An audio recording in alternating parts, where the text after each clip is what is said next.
Hi, and welcome to another Tuesday, and of course, another top 5 of the week. First is one of the Africa Development Forum series for 2021 titled Social Contracts for Development, Bargaining, Contention, and Social Inclusion in Sub-Saharan Africa.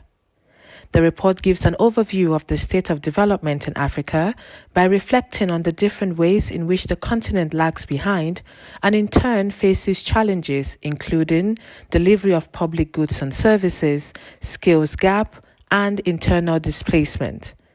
It argues that the nature of a country's social contract is a key determinant of its state of affairs. A social contract is defined in this context as the power dynamic between citizens and the state, and a healthy social contract is one in which the state policies reflect the demands and expectations of society, leading to more stable, equitable, and prosperous outcomes. The report puts forward a social contract framework to analyze social contracts in the region that looks at the process by which social contracts are forged in the region, how they change over time, and how a more in-depth understanding of social contracts can help inform reform efforts. Next is a publication that looks at environment and natural resource management as a pathway to peace.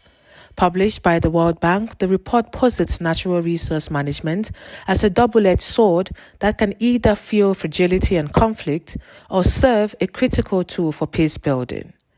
It argues that if managed well, natural resources can help fight challenges such as climate change, resource scarcity, pandemics, rising inequality, illicit financial flows, organized crime, and violent extremism threatening communities around the globe.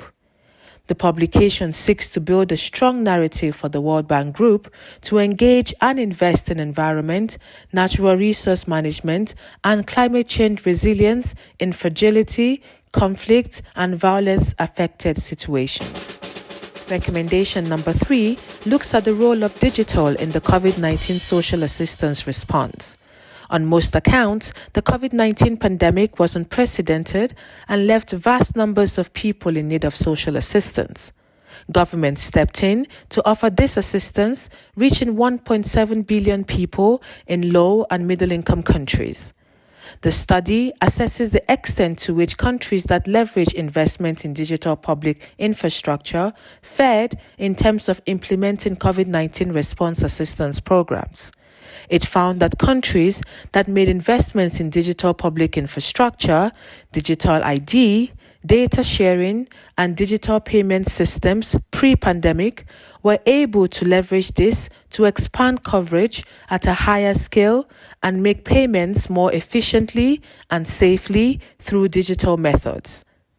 It also found that countries that shifted to digital payments during the pandemic, even partially, now have the opportunity to leverage that investment to facilitate a long-term shift to modern social assistance payments.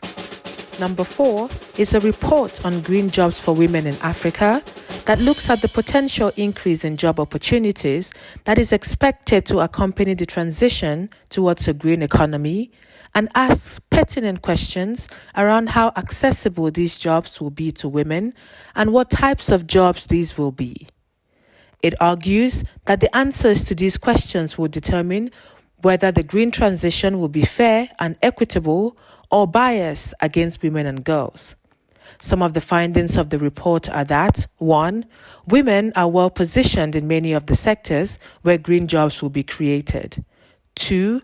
Currently, women are overwhelmingly concentrated in sectors that are likely to create more low-end types of green job opportunities. 3. Women face a number of barriers that may limit their full access to green jobs in the coming years. And 4.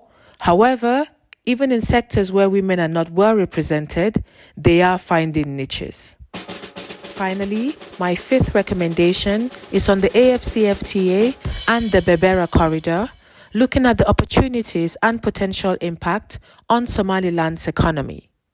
Published this October by ODI, it discusses potential opportunities for Somaliland with regards to the AfCFTA and the Berbera Corridor. It argues that although Somaliland is currently not part of the AfCFTA, the Berbera Corridor project offers several opportunities for the nation's economic growth and development, including increased exports, increased volume of imports, increased government revenues through a larger tax base, the ability to enact and modify direct and indirect taxes, job creation, increased demand for logistics and business services, and other rewards connected to regional value chains. Finally, the publication argues that signing onto the AfCFTA would benefit Somaliland by way of 1. Aligning policies to the AfCFTA protocols with a specific focus on the NTBs. 2. Promoting export sectors into new African markets. And 3. Entering into bilateral trade agreements with its main trade partners. I hope you got something out of these. Feel free to explore our catalog, which is available on our YouTube channel. Have a great week, everyone, and goodbye.